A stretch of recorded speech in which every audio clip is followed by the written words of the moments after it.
Ellie sat down on the train and smiled. She was going home for the weekend. It had been a long week at work, and she just wanted to relax and drink tea with her mother. She put her bag on the seat next to her and looked out of the window. The station had been busy that morning, full of people rushing with suitcases and coffee cups. Everything had felt normal. The train started to move. "Tickets, please," said a voice. Ellie looked up. A tall man in a blue uniform stood next to her. He had a small machine in his hand. "Here you go," Ellie said. She took her ticket from her pocket and gave it to him. The man looked at the ticket. Then he looked at Ellie. Then he looked at the ticket again. His face changed. "Excuse me," he said slowly. "This isn't your ticket?" Ellie laughed. "What? Yes, it is. I bought it this morning." "No," the man said. "Look at the name." He showed her the ticket. Ellie looked at it carefully. The name on the ticket was not Ellie Hart. It said Daniel Foster. Ellie's heart jumped.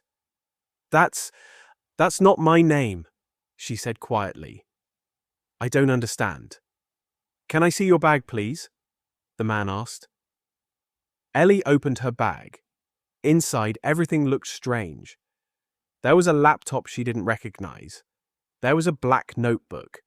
There was a phone that wasn't hers. And there was a small silver key.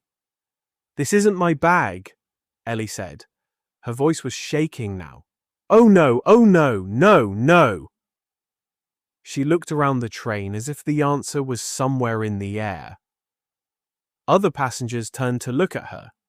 An old woman across the aisle gave her a worried look. Ellie's face turned red with embarrassment. But she couldn't stop thinking about her lost bag. Where was it now? Who had it? "Please stay calm," the man said. "What happened exactly?" Ellie tried to think. "I was at the station this morning. I put my bag down for 1 second just to check the departure board. There were a lot of people. Someone must have taken my bag and left this one." The man frowned. "And the ticket?" "It was in the front pocket," Ellie said. "I didn't check the name. I just saw the seat number and got on the train." The man sat down in the seat across from her. "Okay, let's think about this together. Where is your phone?" "It's in my other bag, the one I lost." Ellie put her head in her hands. "This is a disaster. I don't have my phone, my wallet, my keys, nothing. I only have this stranger's bag." "Don't worry," the man said. "We will find a solution. First, let's look in the notebook. Maybe there's a name or an address." Ellie opened the black notebook carefully. On the first page, there was a name, Daniel Foster. Under the name, there was an address in London and a phone number. "There's a phone number," Ellie said. "But I don't have a phone to call it." "You can use mine," the man said. He gave her his phone. Ellie's hands were shaking as she typed the number. The phone rang 3 times. Then a man answered. "Hello?" "Hello," Ellie said. "Is this Daniel Foster?" "Yes, speaking." "Who's this?" "My name is Ellie. I think we have the wrong bags. I'm on a train and I have your bag. You might have mine." There was a silence. Then the man said, "Oh my God, yes, I have a woman's bag here. It has a purple wallet inside and some makeup and a book called The Night Garden."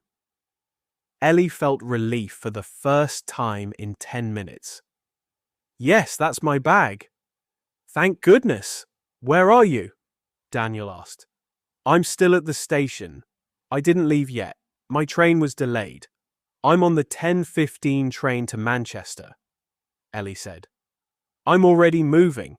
I can't come back." "Don't worry," Daniel said.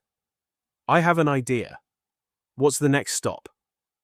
Ellie looked at the man in the uniform. "What's the next stop?" she asked him. Stockport, he said. In about 25 minutes, Ellie told Daniel. He was quiet for a moment. Okay, listen, I can get on a fast train to Stockport. It leaves in 10 minutes. If I hurry, I can be there before your train arrives. Are you sure? Ellie asked. That's a lot of trouble. It's fine, Daniel said. I need my laptop for a work meeting tomorrow, and you probably need your things too, right? Yes, Ellie said. Everything is in that bag, my purse, my house keys, my phone.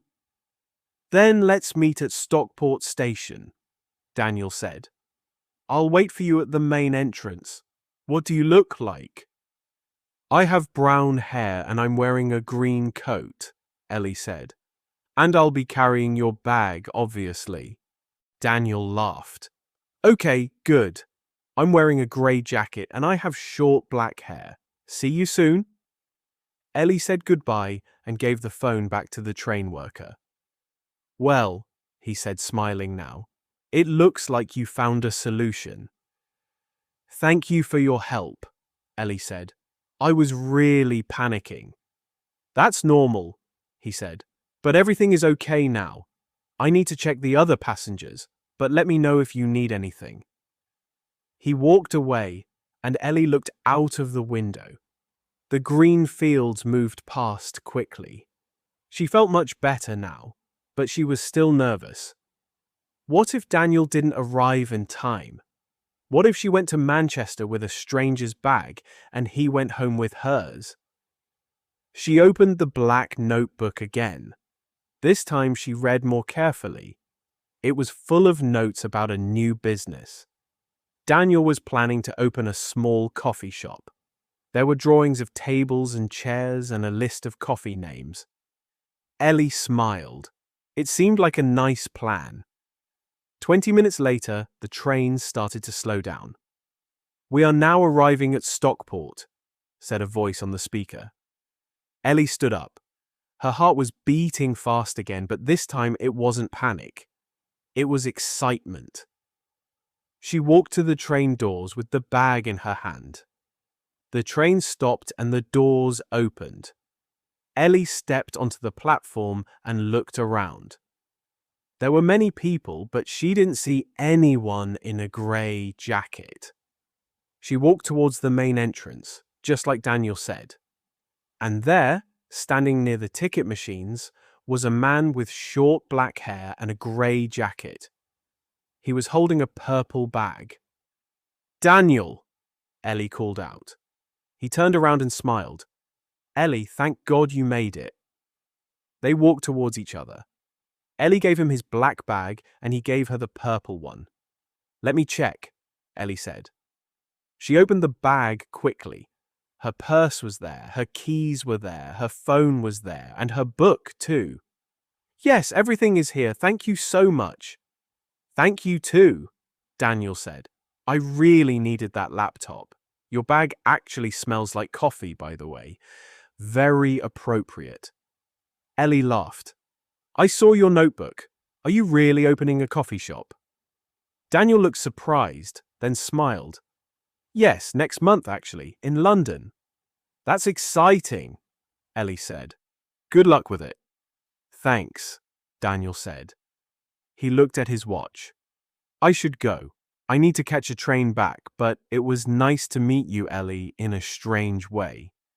Same here, Ellie said, laughing. Next time I'll check the name on my ticket before I sit down. Good idea, Daniel said, smiling. They said goodbye, and Daniel walked towards his platform. Ellie checked the departure board. There was a later train to Manchester in 30 minutes. She sat down on a bench and took out her phone. She had 11 missed messages from her mother asking why she wasn't answering. Ellie smiled and started typing. You won't believe what just happened to me. Before she sent the message, she looked at her purple bag again. Everything was safe inside. She felt lucky. It could have been much worse. The next train arrived on time, and Ellie got on carefully.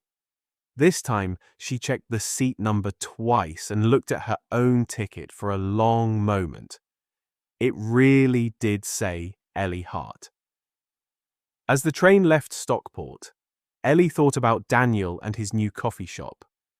Maybe one day she would visit London and find it, just to tell him the story again in person, over a cup of coffee. Her phone buzzed. It was a message from her mother. "Are you still coming today?" Ellie laughed quietly and typed back, "Yes, Mom, but I have a very strange story to tell you." She looked out of the window one last time. The fields were green, the sky was clear, and for the first time that morning, Ellie felt completely relaxed. Her weekend could finally begin.